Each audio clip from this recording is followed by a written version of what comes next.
Baik, Assalamualaikum warahmatullahi wabarakatuh. Perkenalkan, nama saya Heni Fitriasari, kelas Sosiologi Genap, mata kuliah Pemetaan Sosial. Di sini saya akan memberi sekilas pengertian mengenai keikutsertaan pemetaan masyarakat di dalam lingkungan sosial. Dan untuk keterlibatannya sendiri, masyarakat itu terdiri dari beberapa langkah. Yang pertama, alat mengenai panduan sosial network dalam pemetaan. Di sini adapun sekilas proses, yaitu set latihan yang difasilitasi dan kelompok masyarakat oleh agen-agen lapangan proyek untuk mengidentifikasi serta mengetahui daftar dan pilih kelompok sosial dalam keterkaitan serta pengaruh masyarakat untuk membantu tim dalam membuat keputusan terbaik dalam hal memilih setidaknya 3 kelompok sosial berpengaruh dan juga untuk siapa keterlibatan dalam kegiatan proyek tersebut. Dengan catatan, Anda tidak harus menyelesaikan latihan dalam 2 hari berturut-turut. Jadwal ini fleksibel tergantung pada fasilitator dan jadwal peserta. Misal, Anda dapat menyebar latihan lebih dari seminggu selama waktu yang dihabiskan, setara dengan 16 jam kerja paling banyak. Dan untuk bagian-bagian tersendiri, bagian pertama yaitu pengantar masyarakat, di mana objektifnya yakni mendapatkan izin dari aparat desa, administratif, dan lokal untuk memulai diskusi dan kelompok dengan durasi 1 sampai dengan 2 jam. Langkah kedua yakni memperkenalkan diri kepada aparat desa yang memimpin, dalam artian itu pemimpin desa, subprefek, wali kota, dan lain sebagainya.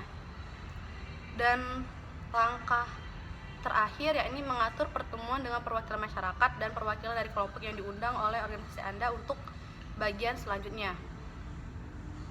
Adapun bagian kedua yakni belajar tentang kelompok berpengaruh, yakni mengidentifikasi dan menguraikan serta menganalisis data kelompok dengan durasi 1 sampai dengan 2 jam, serta sudut pandang ataupun titik fokus pada bagian ini yakni mengidentifikasi kelompok yang aktif dengan potensi untuk memaksimalkan jaringan sosial dengan siapa untuk memulai di dalam kegiatan terkait.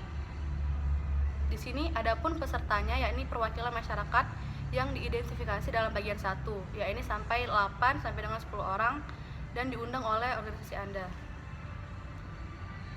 Dan ini juga termasuk dalam kelompok formal, kelompok-kelompok non formal, dan kelompok informal.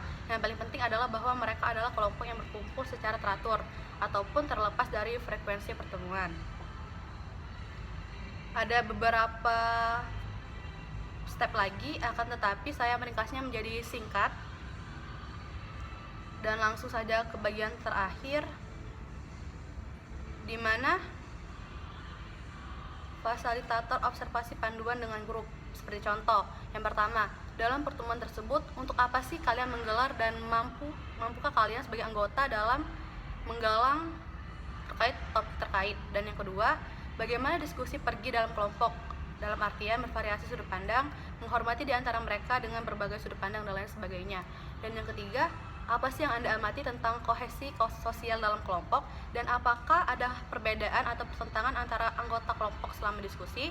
Yang keempat, apakah orang-orang yang disebutkan dalam kelompok tampak seperti pemimpin informal ataukah tidak, dan sertakan apakah Anda melihat ada pemimpin informal lainnya. Dan yang terakhir, apa yang dinamis kelompok tampak seperti dalam hal tujuan proyek.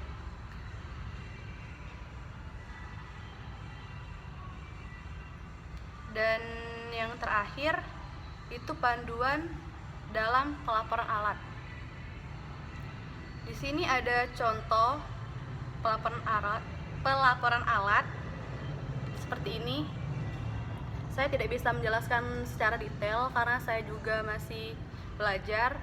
Untuk teman-teman ataupun Pak Holek sebagai dosen pembimbing itu bisa memahami sendiri.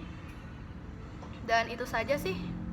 Sekian penyampaian sekilas saya terkait dengan keterkaitan masyarakat dalam kegiatan pemetaan sosial. Mohon maaf apabila ada salah, dan pada Allah saya mohon ampun. Bila taufiq wal hidayah. Wassalamualaikum warahmatullahi wabarakatuh.